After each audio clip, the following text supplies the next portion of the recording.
The Gospel of John, chapter 7. After this, Jesus went about in Galilee.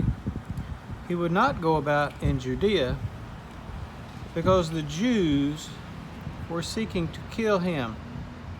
Now the Jews' feast of booths was at hand. So his brothers said to him, "Leave here and go to Judea, that your disciples also may see the works you are doing. For no one works in secret if he seeks to be known openly.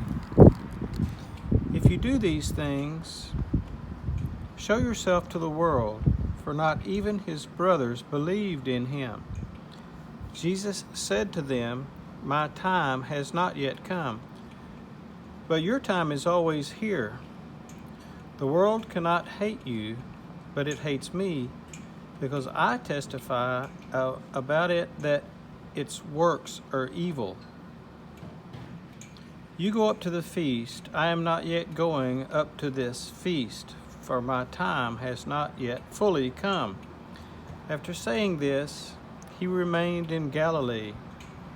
But after his brothers had gone up to the feast, then he also went up, not publicly, but in private. The Jews were looking for him at the feast and saying, "Where is he?" And there was much muttering about him among the people, while some said, "He is a good man." Others said, "No, he is leading the people astray." Yet for fear of the Jews, no one spoke openly of him. About the middle of the feast, Jesus went up into the temple and began teaching.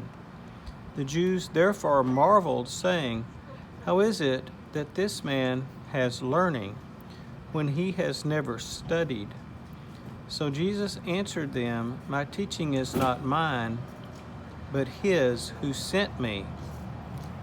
If anyone's will is to do God's will, he will know whether the teaching is from God or whether I am speaking on my own authority.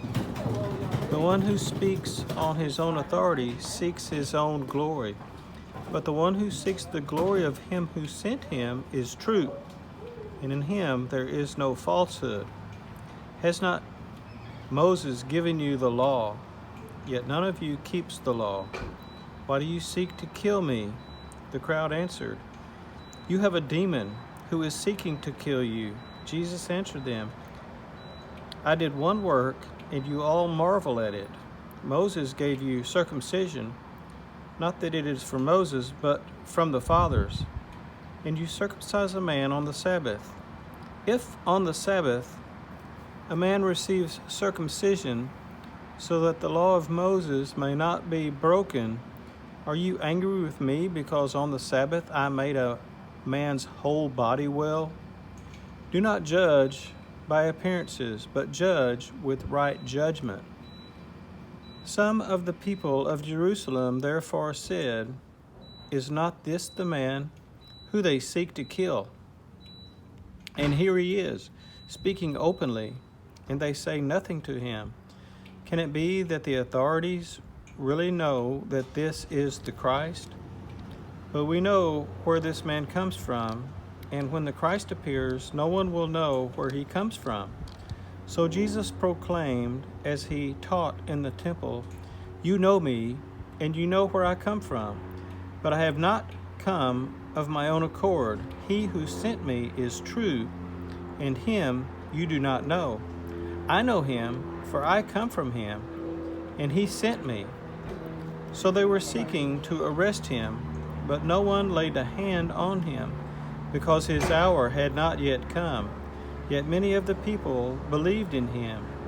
They said, "When the Christ appears, will he do more signs than this man has done?" The Pharisees heard the crowd muttering these things about him, and the chief priests and Pharisees sent officers to arrest him. Jesus then said, "I will be with you a little longer, and I am going to him who sent me. You will seek me, and you will not find me. Where I am, you cannot come." The Jews said to one another, "Where does this man intend to go that we will not find him? Does he intend to go to the dispersion among the Greeks and teach the Greeks? What does he mean by saying, 'You will seek me, and you will not find me, and where I am you cannot come'?" On the last day of the feast, the great day, Jesus stood up and cried out, "If anyone thirst, let him come to me and drink. Whoever believes in me, as the scripture has said, out of his heart will flow rivers of living water." Now this he said about the Spirit, whom those who believed in him were to receive. For as yet the Spirit had not been given, because Jesus was not yet glorified. When they heard these words, some of the people said, "This really is the prophet." Others said, "This is the Christ." But some said, "Is the Christ to come from Galilee? Has not the scripture said that Christ comes from the offspring of David and comes from Bethlehem, the village where David was?" So there was a division among the people over him. Some of them wanted to arrest him, but no one laid hands on him. The officers came to the chief priests and Pharisees, who said to them, "Why did you not bring him?" The officers answered, "No one ever spoke like this man."